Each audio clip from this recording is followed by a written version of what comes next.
Hello and welcome to my channel, GreenLion Goddess Tarot. This is your daily reading for August the 9th, 2022. We have the Queen of Wands, Miss Leo herself has come out. Okay, let's see what else has come out. We also have the Three of Wands. Okay, looking for some kind of result here that's coming through. There's a sense of, with the Queen of Wands, you know, it's interesting. We had the Lionsgate energy yesterday, which was opening you up to so many, it's a portal that opens you up to the higher realms, to more different types of consciousnesses, if that's a word, especially things that are more intergalactic, you know, the energies that perhaps may be part of your soul energy or soul origins even, that is a part of you that's wanting to integrate into you and connect to you even more, a bigger part of yourself that's coming in.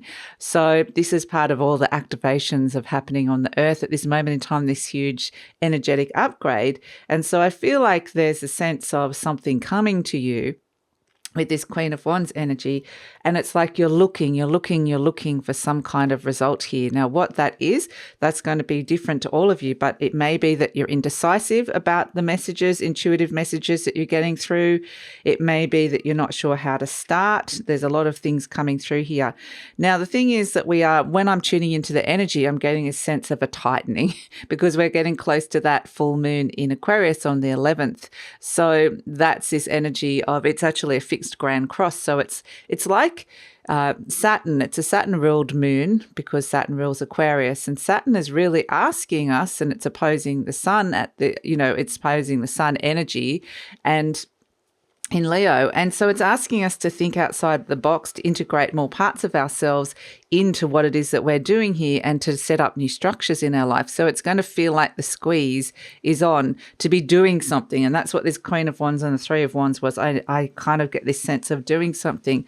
Like I've been getting messages as well, like this Two of Swords, this intuitive message where I'm like, I keep getting this message to do less of one thing and more of something else. And I'm like, but I just can't see logically how that's going to work. I still need to make money. I don't understand how restructuring is all going to work. And so there's some big things that are coming through. But nonetheless, there is something that you're working on here that's connected to the Three of Swords, which is the wounds, helping healing some wounds in your life as well, because the sun is also trining Chiron at this moment in time, giving it a boost of vitality. So this Wheel of Fortune energy is saying, let's expand all of this. And that you're like, well, yeah, I will, but I need to know exactly what this is. There's this sense of expanding something in your life at this moment in time. The Knight of Cups is following your heart. It says, listen to your heart.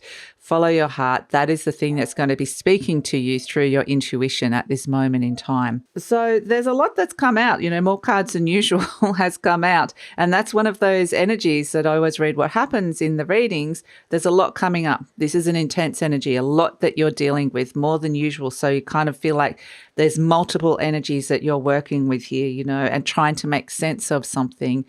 And so it actually feels like there's something good emerging from this, but it's just a matter of working out what that is and listening to that intuitive message and almost trusting that where it is that you're being guided at this moment in time.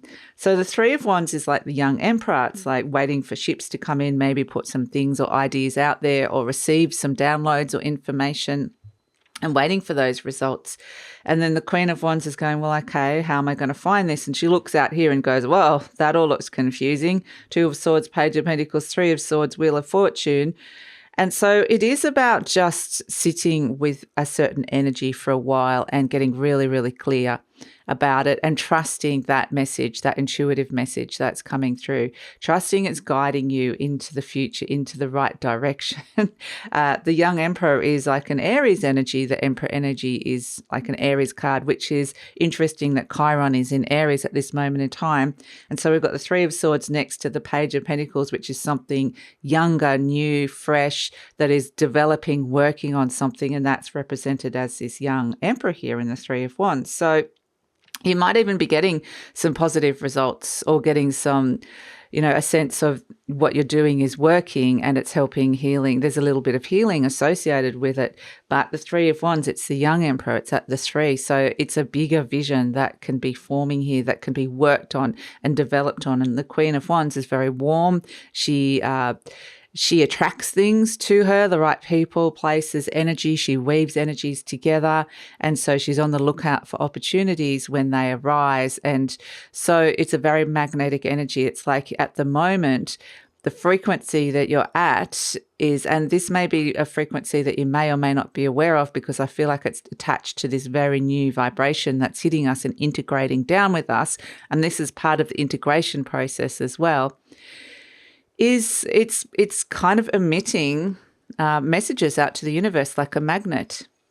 Your energy frequency is putting things out there. And so the Queen of Wands is, be aware of what you're attracting, what sort of information is coming to you, what sort of people, what sort of messages are coming to you at this moment in time, because that Wheel of Fortune, which is also in Aries, so, we've got a lot of Aries energy under the surface here, is wanting to expand something that you are the young emperor with, or you're getting messages that this is something small that you could nurture and develop.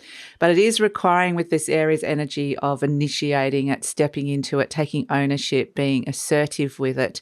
And that may be getting you out a little bit of a comfort zone with this kind of tight squeeze energy that this full moon's going to be kind of going, something's going to reach almost like a squeeze or a pressure point that is almost like it becomes uncomfortable enough that it feels like you need to change something and restructure something or create new structures in your life. So it's kind of almost like pushing you outside of yourself to be more of who you are, your authentic self. So, which is the Leo energy as well, combined with the Aquarius energy that's coming through, which is the collective. So it's like, who am I in this crazy world? And then what can I give to the world, and how can I connect to the world with this energy that is uniquely mine? And this is the messages that are coming through, and how can I bring more of that into my life? So that is the messages coming through with this. A lot that you're processing, I would say here. So yeah, allow some integration and processing time with all of this. And the way to do this is always to ground down, meditate, walk, give yourself a bit of space and time. So yeah, a very intense energies coming through. This is kind of like, the next chapter in the story from that big major triple conjunction that we had at the start of August, where it felt like something kind of got activated, and it could be happening on this higher, I feel like it's happening in the higher energetic realms, but some of you may be seeing it in your 3D worlds as well. And this is, there's this sense that things are happening, you're being guided, but you're only being told at the last minute where you're going. It's almost like when you go on a holiday and someone's pre-booked everything and gone, right, today we're going here, there, but you only get the itinerary of that morning and go, oh, I didn't realize I was doing this today. So it feels like there's some sort of orchestration, a higher order that's coming in here from the higher realms, but you're only being told where things are going when you need to know. So it's like you don't necessarily know what tomorrow's agenda or itinerary is going to be, but today you're getting a sense. So it's trusting this higher orchestration that's coming in, which ultimately is a part of you, a bigger part of you. So yeah, that is the message for the 9th, which I think is incorporating these readings of late for the dailings are very rarely like daily readings when we start moving towards intense energy points, and we are doing that, just moving out of the Lionsgate portal on the 8th to the full moon on the 11th. So we're in between that energy at this moment in time. So that's where we're going to be getting these kind of readings. And so looking forward to where this is evolving, but that is the reading for August the 9th.